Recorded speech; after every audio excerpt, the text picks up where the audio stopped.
ایک دوست نے ایک سوال پوچھا ہے، مجھے اچھا لگا ان کا بات پوچھنا۔ انہوں نے یہ پوچھا ہے کہ اگر کسی شخص کے والدین دنیا سے چلے جائیں اور جانے کے بعد اسے احساس ہو کہ مجھ سے بڑی غلطیاں ہو گئیں، اسے احساس ہو کہ بڑی کوتاہیاں ہو گئیں، بڑی جگہوں پہ میں بھول گیا۔ بہت سارے لوگوں کو پچھتاوا ہوتا ہے کہ یار بڑی چیزیں تھی جو ہم کر سکتے تھے پر ہم سے نہیں ہو سکیں۔ انہوں نے پوچھا جی کوئی اب بھی کوئی اس کا حل ہے؟ تو میں نے کہا ہے نا، ہم رسول رحمت کے ماننے والے ہیں صلی اللہ تعالی علیہ وسلم۔ نبی پاک صلی اللہ تعالی علیہ وسلم نے ارشاد فرمایا، الترغیب والترہیب میں حدیث موجود ہے، حضرت انس بن مالک رضی اللہ تعالیٰ عنہ حدیث کے راوی ہیں۔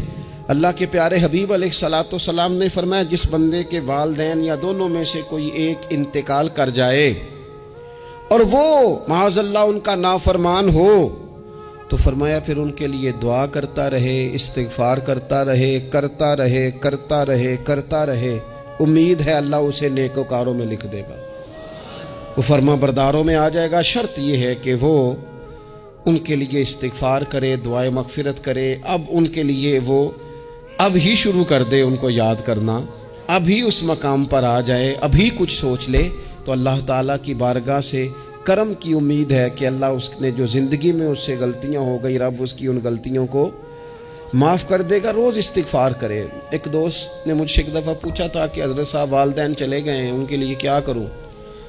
تو بڑی بڑی چیزیں بھی کی جا سکتی ہیں، لیکن میں نے اپنے اس محبت والے دوست کو یہ محبت والا مشورہ دیا تھا کہ میں چونکہ آپ کو جانتا ہوں آپ نماز میں کوتاہی کرتے ہیں، آپ نہ نماز پڑھنی شروع کر دیں۔ وہ کہنے لگے جی وہ تو میں پڑھوں گا، والدین کے لیے کیا کروں؟ میں نے کہا نماز پڑھیں، ہر نماز کی آخری رکعت میں کہو گے نا ربنا اغفر لی ولیوالدیّ، کہو گے نا ہر نماز میں، تو کتنا بڑا اجر ملے گا آپ کے والدین کو۔